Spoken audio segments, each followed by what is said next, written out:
Hello again, everyone, and welcome back to Reddit Aliens. I'm John, and as always, thank you so much for being here. Solid, straightforward topic for you today, so let's do it. Serious. What's the most terrified you've ever been in your entire life? Please remember to like, share, tell us yours, and subscribe. Drive-by shooting. Was hanging out at a gal's house, just sitting on the couch. Heard the bullets smacking the walls before I even noticed the gunshots. It was over before I had fully processed what was happening. I basically just froze up and sat there. Miraculously, no one actually got hit, just went straight through the living room, right in front of us. When my daughter was born, my wife had an internal bleed that went unnoticed. Put it down to normal childbirth bleeding, nurse does a stitch job, should be fine. About 20 minutes later, my wife asks me if I was cold. I'm holding my newborn daughter, and she's as white as a sheet. I notice blood on the floor everywhere. I get a nurse, who takes one look and legs it for the room, grabs a consultant, who comes in, takes a look, and shifts like a demon to get my wife to surgery. I remember my wife saying vividly what to call my daughter if she doesn't make it.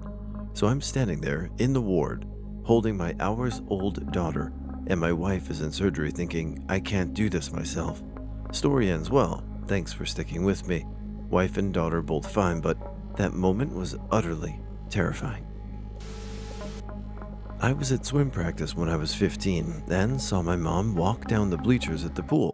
I then looked away because she was going to take a call like I thought, but when I looked back, she was on her knees and had a blank look on her face. Then I saw her face half droop, and she fell on her side. So she had a stroke. I remember getting out of the pool and running to her aid. That was her fourth stroke, and I was terrified that that would have been her last, but she's recovered and doing amazing. One day I was sitting at home alone, watching TV in the living room. There was a large glass sliding door to the terrace that was halfway open to let some night breeze roam the house. As I was watching TV, suddenly I heard the loudest, most ear-screeching scream of my life, not knowing what it was, coming from right on the other side of the sliding door. I rushed to it and closed it to see a pair of eyes staring at me. Long story short, it turned out to be a fox that screamed when it saw me. 0 out of 10. Never again. I was in high school. I was a really dumb kid, and a group of buddies of mine got together and decided to place bets on who could beat who in a fight. Well, we decided to actually fight, and I was first. The guy I was fighting started to lose, got mad, drew a knife. He still lost, but not before getting a few cuts, and a stab on my hips that would have hit my balls had I not rotated with my punch. TL, DR. Guy pulled a knife mid-fight. The night we brought my oldest son home from the hospital, after he was born, his body temperature dropped very low, and he wouldn't feed. We lived in a small town that had a small hospital. No one knew how to handle newborns, so he had to be life-flighted to the nearest children's hospital in the big city over. My in-laws came to pick my wife and I up to go to the children's hospital. It was an hour and a half away. That entire drive, I was feeling the bleakest feeling I had ever felt. Which is saying something because I have major depression, sometimes am suicidal, and have been in the hospital twice. This feeling, though, the possibility of losing my son at all, but right when we got him home, was like having been swallowed into a void. Any positive feeling I had ever experienced was purged from me, except the urge to hold my son. I had never experienced anything like that or since then. It was terrifying. We got to the hospital. They tried doing a spinal tap on him to do a check for meningitis. They couldn't get a good sample, so we were feeling like shit parents even more by letting them do that. It was the first time my son had tears in his life, even when crying after he was born. It still tears me up 2 years on. They put him under a warmer, and his temp came back up. He fed, and he was fine. The doctors told us it was probably environmental. Our house was too cold, so for the rest of the summer in Texas, we shut the AC off and just kept fans on. He's good now, perfect in fact, the best person I've ever met. He's a warm, loving kid and is happy more than he ever was sad or frustrated. Smart as hell. We just had another baby boy a couple of weeks ago, and my oldest fawns all over his brother. The first thing he says most mornings when he wakes up is that he wants to see his brother, help him feed, hold him, etc. That night terrifies me. What also terrifies me is the idea that this world would exist without this perfect, loving soul. It's beyond my ability to imagine, and I don't want to be faced with that possibility ever again. I would die, simply. That is wild, and the fear is real, so I'm very happy that you and your wife and your child all made it through okay, and wish you continued success in life.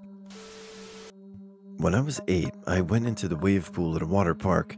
The shallow end had swimmers, but the deep end had inner tubes, which you could rent for a few bucks, separated by a little rope. I tried to stay in the shallow end, but I was not the strongest swimmer, and I kept getting pulled deeper. I ended up under the inner tubes. I was trying to surface, but the tubes kept going over my head. It was like trying to swim under an ice floe. Every time I saw a gap, it would close before I could get through. I was running out of air and my lungs burned, and my vision was getting dark around the edges. I finally scrambled onto a tube, and the teenagers yelled at me to get my own tube and pushed me back in. This was when I thought I was going to die. Then someone grabbed my hair and started pulling me up. A man pulled me onto his inner tube and flagged down a lifeguard. They brought me back to my absolutely panicked mother. I was caving once, spelunking, and there was a tight section that I had to squeeze through, then go downward. Got into the cave fine, but on the way out I got stuck. For reference, think approximately 500 meters below solid rock. No cell reception, no light other than my headlamp. I thought I was going to be waiting for a rescue that I had hoped would come eventually. I always leave a detailed plan of my excursions behind, so I'm sure help would have shown up eventually. But in that moment, I thought I had just buried myself alive.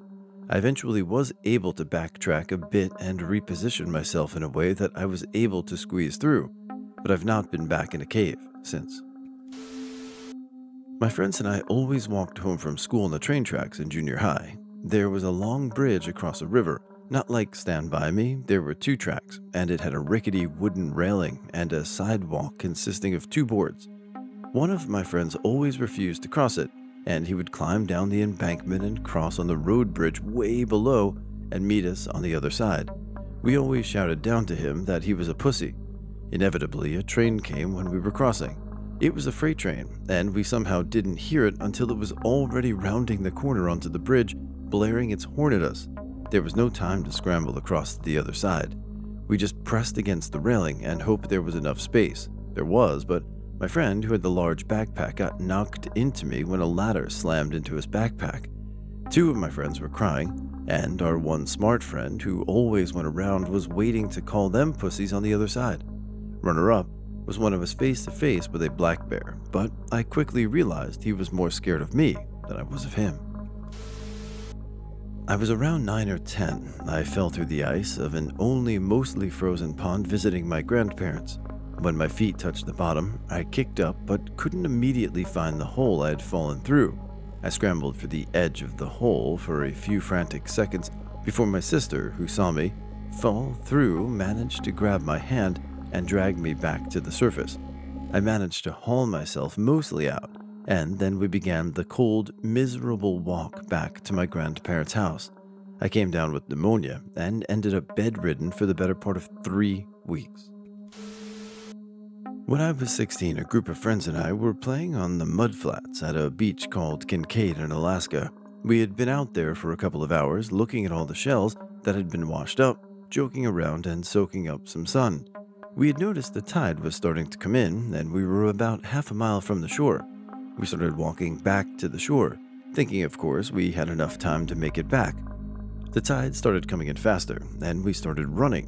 While we were running for the shore, the tide has come in between us and the shore from the side. My friends ran like hell, and I couldn't keep up that well. The water only grew deeper, and I started swimming for it.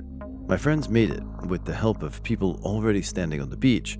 As I was swimming towards land, the water started pushing me from all sides. Then, no matter how hard I paddled, I physically could not get any closer to land.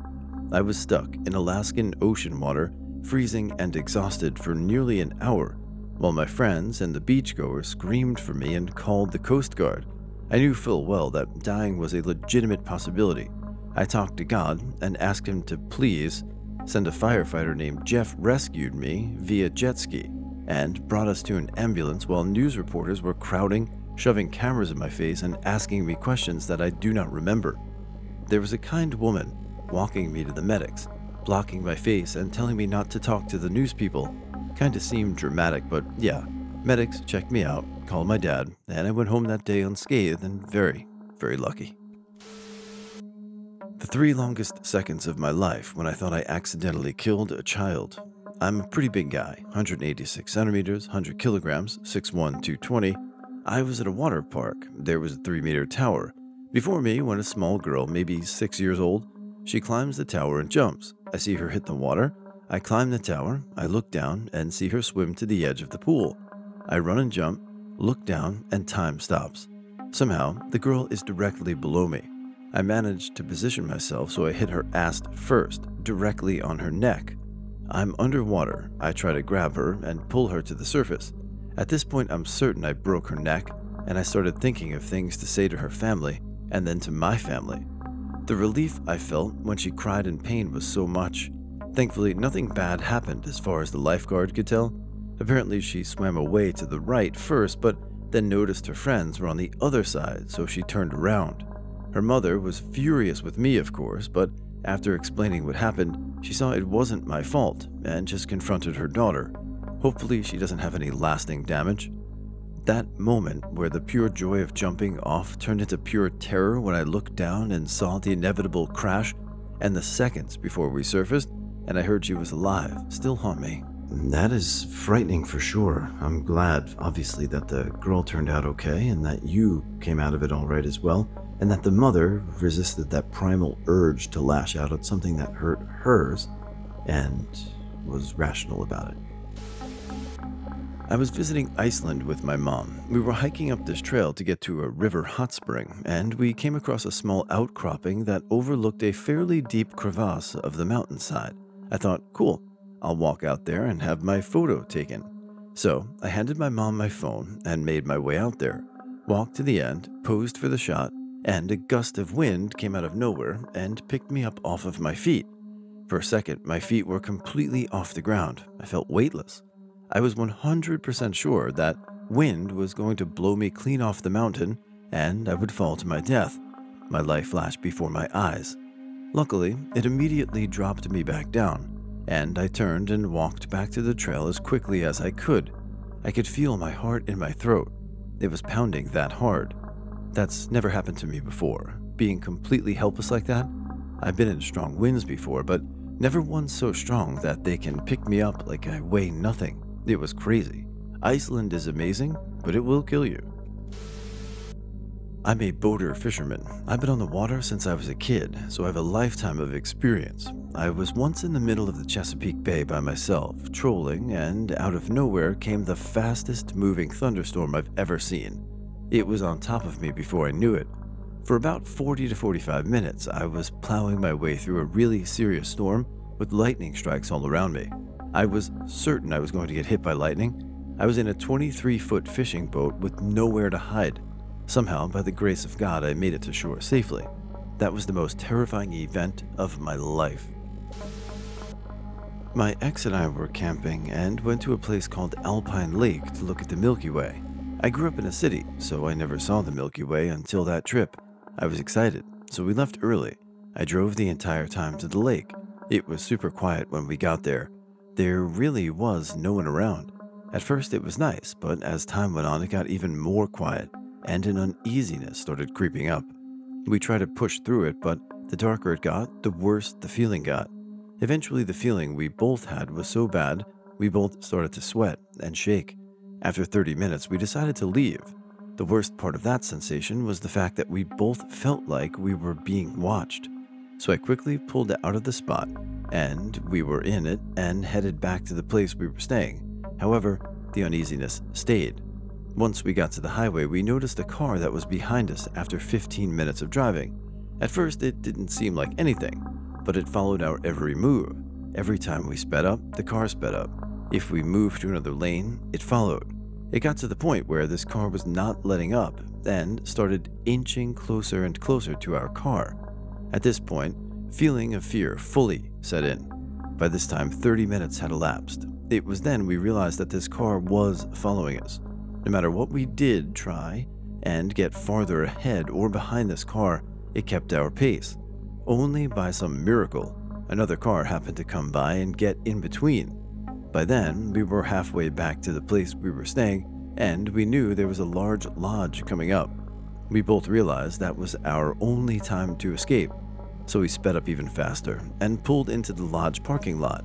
We were lucky that this parking lot was huge and with a lot of cars. We quickly find a spot and immediately turned off the car. We realized that the car following us also pulled in. We decided to duck and make it seem like our car was empty. We noticed this car circle the lot no less than 10 times. The person, which we didn't get a good look at, came out of the car twice, looking through the cars to find us. After 20 minutes, the car finally left. We stayed in the parking lot for an extra 10 minutes just to be safe before we officially headed back out to the house. We were both shaking and quite pale, but just glad we made it. I've been terrified, but never this terrified. All I can say is, thank God we listened and got out of there. In December 1996, I moved to Keystone, Colorado. My job at the ski resort fell through and I was broke. I took a job driving people from as far away as Beaver Creek for rides to the casinos in Blackhawk near Golden, up and down 2 mountains, hauling 2 to 30 passengers up and down the 2 mountain passes one way, 12 hours a day, 7 days a week.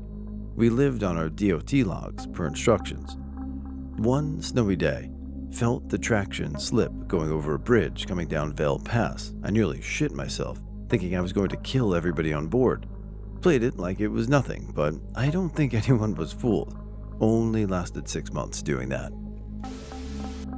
I was leaving a house party once when I was in my early 20s. I was intoxicated and I wandered down the street in a neighborhood I didn't know, waiting for a taxi, pre-Uber, etc.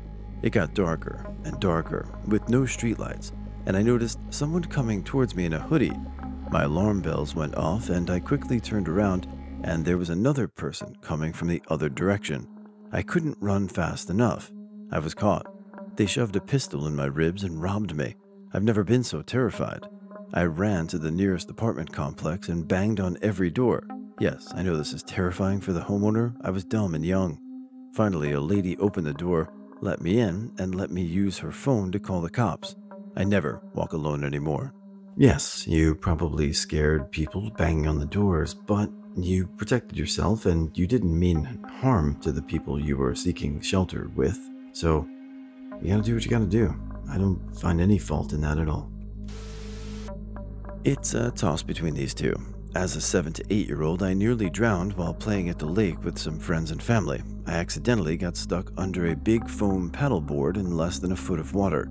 I was trapped between the rocks below me and the board on top of me, unable to lift it off of myself enough to get more than the occasional gasp of air before it pushed me back under. I still acutely remember how scared I was and how it felt to start to drown. Before my mom realized what was happening and saved me, ended up in the hospital to treat the lungful of water I'd breathed in, but no lasting damage. As a teenager, I was a hostess at a restaurant that got robbed at gunpoint. I was sitting in the back section rolling silverware before we opened in the morning when I heard shouting from the front door. That particular restaurant had these high-walled wooden booths that probably saved my life. I poked my head over the top to see what was going on and caught a glimpse of 2 people pointing guns at my manager and hustling him into the back. They didn't see me. This was before cell phones were prevalent and I didn't have one, so I just ducked under the table and sat there terrified, listening for any sound that might be them coming my way. I could hear yelling at things being broken or tossed around in the kitchen. There was a fire exit not too far from where I was hiding, but running to it would require me to pass out through the open center of the restaurant where I'd be visible, and I remember sitting there with my knees pulled to my chest, trying to decide if I should stay hidden or run for it. I didn't move until I heard the police show up. Turns out that while I was hiding, the robbers had taken my manager and 3 coworkers hostage in the kitchen. beat my manager until he opened the safe for them, then made everyone go in the walk-in cooler and threatened to shoot anyone who came out. One of my coworkers had a cell phone, and she called 911 from inside the cooler. My coworkers might have saved my life that day.